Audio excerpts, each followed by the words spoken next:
Hello, everyone. This is Corbin Mallette. I was born in 1996, which was an iconic year for the United States, mainly because Jack and I were born. Well, actually, he was born in 1995. I was born to be a bro, and that's what I became. When I was 2 years old, I had a vision. And that vision was that I was going to become a bro, and that's exactly what happened. 1996 was a revolutionary year for America, in that which many important events occurred, politically and culturally. 96 shaped the future of the U.S. In the year in which I was born, there was a presidential election occurring.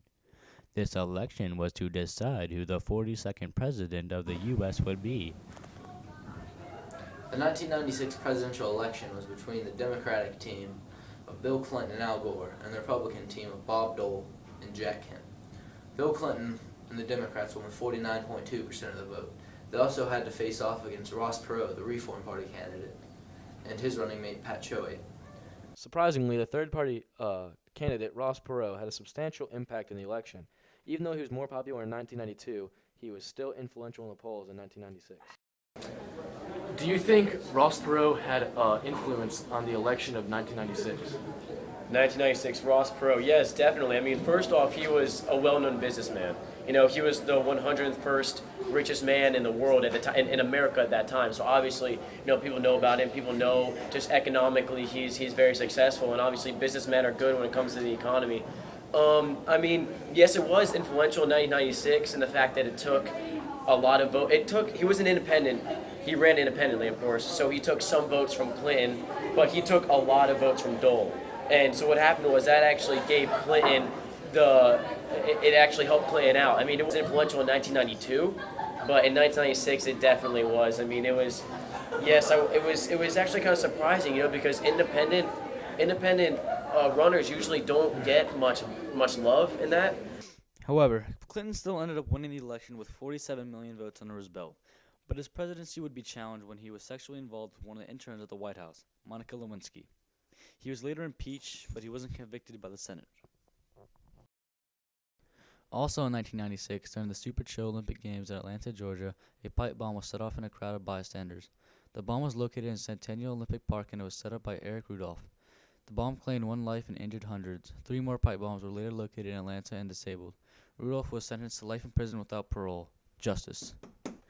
Well, in fact, speaking of justice, the Supreme Court case of Romer v. Evans was a landmark case that helped give LGBT rights to the people, or lesbian, gay, bisexual, transsexual rights. Colorado's Amendment 2, which made laws that allowed criminalizing sodomy constitutional, was overturned.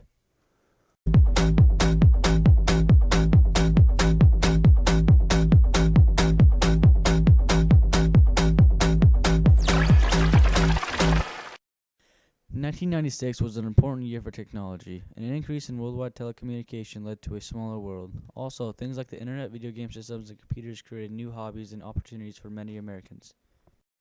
Computers were hot, and many people saved up to get the expensive devices.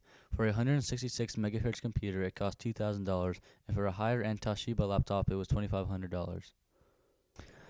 In the brilliant year of 96, the great revolutionary video game system called the Nintendo 64 came out. This was a must-bro item.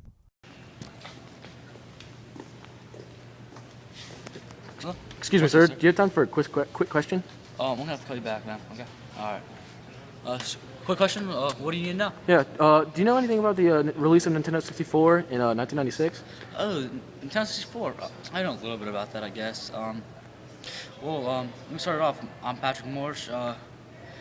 You know, I'm a dropout of high school, but I'll give it my best shot, okay? Nintendo 64, let's see. To my, I believe it was, came out in the summer of 1996. You could buy one for about $199, and they sold about 30 million units. Nintendo 64, it owes its existence to Silicon Graphics and Nintendo. They worked together on it, and it was a really big hit in Japan. And, it really revolutionized video games all over. 1996, that was the year, the golden age of video games. That's when it all started, 3D graphics, everything. Games included Super Mario 64, Mario Kart 64, Star Wars Shadows of the Empire. That's got to be my favorite Star Wars. You love Star Wars, man. I'm a huge fan. You know, later games like Quake 64, NBA Jam, Mario Party, and also the revolutionary game of Legend of Zelda: Ocarina of Time. Very good game. You know, I spent probably in 6 months, I spent 4 straight months playing that game. Yeah, don't have much of a life, but, gave it my best shot. Is that all you need to know? Yeah, thank you, sir. You did a great job. No problem. All right, I mean, I guess that's it. 1996 in a nutshell. It's a great year, bro. I really love that year. Great year. Corbin, you have something to say, man? Hello guys, how's it going? I'm Corbin Mallette here. You know what? If there's one thing I'd say about 1996, taught me how to be a bro, and that's what it is. Exactly what it is. I came on top. I was a bro about everything I did in my life. Now look at me. I'm out here making millions. Haters gonna hate. All right, thanks, Corbin. Yeah, 1996. Yeah. What's up?